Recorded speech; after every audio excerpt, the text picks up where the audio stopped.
Assalamualaikum warahmatullahi wabarakatuh. Nama saya Alexander dari Sistem Informasi Reguler B 2018. Dan di sini saya akan menjelaskan mengenai perhitungan analisis biaya manfaat proyek Sistem Informasi Manajemen Pendidik dan Tenaga Kependidikan di SMK Negeri 8 Malang, yaitu dari proyek Sistem Informasi yang saya kembangkan pada tugas-tugas sebelumnya. Perhitungan analisis biaya manfaat proyek ini juga disebut dengan cost benefit ya, cost benefit analysis. Adapun rincian biaya dan manfaatnya sebagai berikut. Yang pertama, untuk rincian biayanya itu terdiri dari biaya pengembangan hardware, yaitu dari tahun ke 0 itu 5 juta, kemudian biaya pengembangan untuk softwarenya itu di tahun ke 0 itu 3 juta, untuk brainware itu 2 juta, sedangkan untuk biaya operasi pemeliharaan di tahun ke 0 itu tidak ada. Di tahun ke 1 itu biaya operasi pemeliharaannya itu sebesar 1 juta, kemudian di tahun kedua itu biaya pemeliharaannya 1.500.000, dan di tahun ketiga itu 2 juta. Adapun total biaya itu adalah sebagai berikut. Di tahun ke 0 itu totalnya ada 10 juta. Di tahun ke 1 totalnya 1 juta, tahun kedua itu ada 1.500.000, dan di tahun ketiga itu ada 2 juta. Kemudian lanjut ke rincian manfaat ya. Nah, untuk manfaatnya itu terdiri dari manfaat wujud yang pertama ya. Nah, untuk manfaat wujudnya itu terdiri dari pengurangan biaya ya. Kemudian itu di tahun pertama itu 500, di tahun kedua itu 750.000, dan di tahun ketiga itu 1 juta.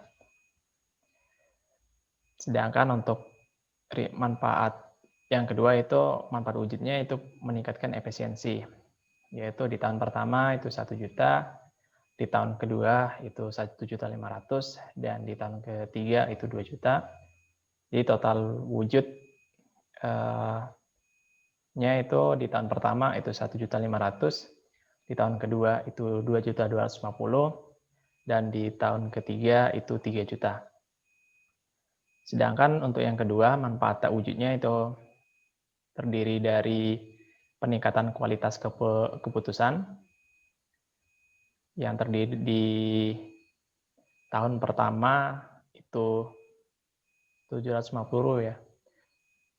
750.000, kemudian di tahun kedua itu 1 juta, dan di tahun ketiga itu 1.500.000. Kemudian manfaat tak wujud lainnya yaitu peningkatan pelayanan guru SMK, yaitu di tahun pertama itu ada 1.500.000, di tahun kedua juga 1.500.000, dan di tahun ketiga itu 4 juta. Kemudian total dari manfaat tak wujud atau TTW itu sebesar 2.250.000 untuk di tahun pertama, di tahun kedua itu 2.500.000, dan di tahun ketiga itu 5.500.000. Sedangkan untuk total manfaat itu diakumulasikan dari total wujud atau TW ditambah dari total tak wujud. Jadinya untuk yang tahun pertama itu 3.750.000 ya. Kemudian di tahun kedua itu 4.750.000, dan di tahun ketiga itu 8.500.000. Sedangkan untuk prosit ya, atau selisih total manfaat dan prosit ini itu merupakan selisih dari total manfaat dengan total biaya. Untuk di tahun pertama prositnya itu sebesar 2.750.000, di tahun kedua itu 3.250.000, dan di tahun ketiga itu 6.500.000. Kita lanjut yang analisis payback periode. Jadi perhitungan analisis payback periode dari sistem informasi tersebut adalah sebagai berikut. Yang pertama, untuk biaya pengadaan ya, total biaya pengadaan sistem pada tahun ke-0 itu adalah 10 juta. Kemudian proceed pada tahun pertama itu 2.750.000. Jadi total biaya pengadaan sistem pada tahun ke-0 itu dikurangi proceed tahun ke-1, jadi 10 juta dikurangi 2.750.000, jadi sisa biaya sistem pada tahun pertama itu ada 7.250.000.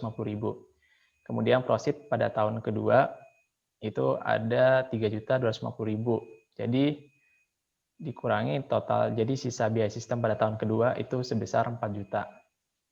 Nah, sisanya adalah 4 juta dibagi 10 juta total sisa biaya sistem pada tahun kedua dibagi total biaya pengadaan sistem pada tahun ke-0 dikali 1 tahun. Jadinya dapatnya 0,40 tahun ya. Sehingga payback periode sudah dapat dicapai pada tahun kedua. Adapun secara detailnya adalah 2,40 tahun ya.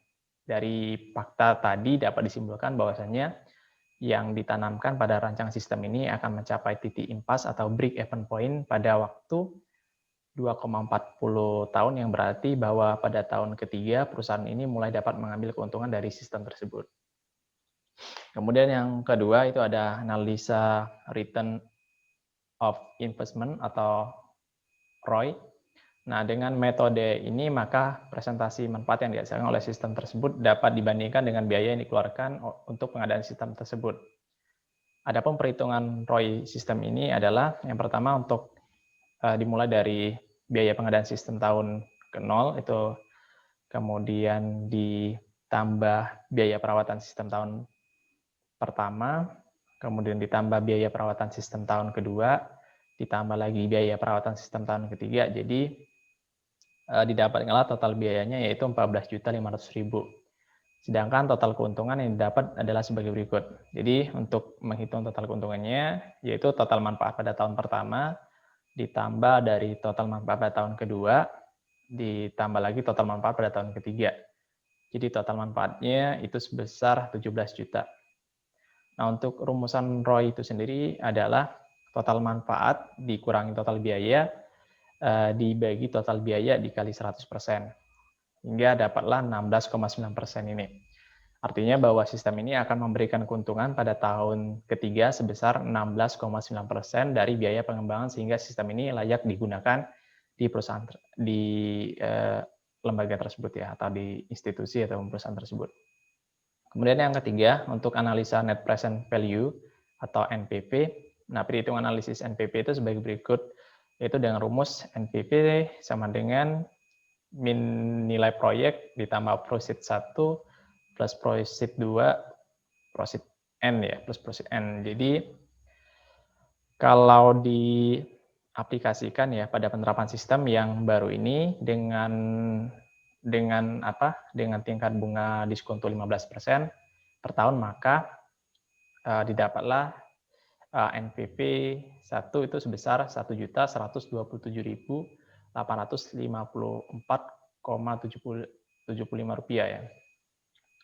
Nah, dari hasil perhitungan di atas itu dapat disimpulkan bahwa jumlah keuntungan yang diterima sekarang oleh perusahaan pada tahun ketiga apabila sistem ini diterapkan adalah 1.127.854,75 rupiah. Dan NPV ini lebih besar dari 0, maka proyek tersebut juga layak dilaksanakan. Kemudian untuk metode tingkat pengembalian internal atau kita kenal dengan IRR. Nah, metode ini tuh untuk mencari tingkat bunga yang menjadikan jumlah sekarang ini dari tiap-tiap proceed yang diskuntokan dengan tingkat bunga tersebut yang sama besarnya dengan nilai sekarang dari nilai proyek. Misalnya di sini kita tentukan I-nya itu 15%, maka tadi NPV satunya itu ada 1.127.854,75 ya, itu nilainya NPV-nya positif. Kemudian I2-nya itu 20%, maka dengan rumus hampir sama seperti yang tadi, jadi didapatkanlah NPV yang kedua itu sebesar 484.182 rupiah ya, nilai NPV-nya positif. Dimasukkan ke rumus hingga hasil akhir dari hasil akhirnya itu dapatlah 15,87%. Nah, IRR-nya sendiri itu tadi 15,87%, artinya proyek ini itu akan menghasilkan keuntungan dengan tingkat bunga 15,87% per tahun. Nah, apabila tingkat bunga pengembalian atau return of return yang diinginkan itu 15% per tahun, maka IRR-nya ini harus lebih dari 15%. Dengan kata lain, proyek ini dapat diterima gitu. Nah, itulah dia penjelasan mengenai biaya manfaat ya, proyek dari sistem informasi, dari manajemen sistem informasi, manajemen pendidik dan tenaga pendidikan di SMK Negeri 8 Malang dari tugas yang saya kerjakan sebelumnya. Terima kasih. Assalamualaikum warahmatullahi wabarakatuh.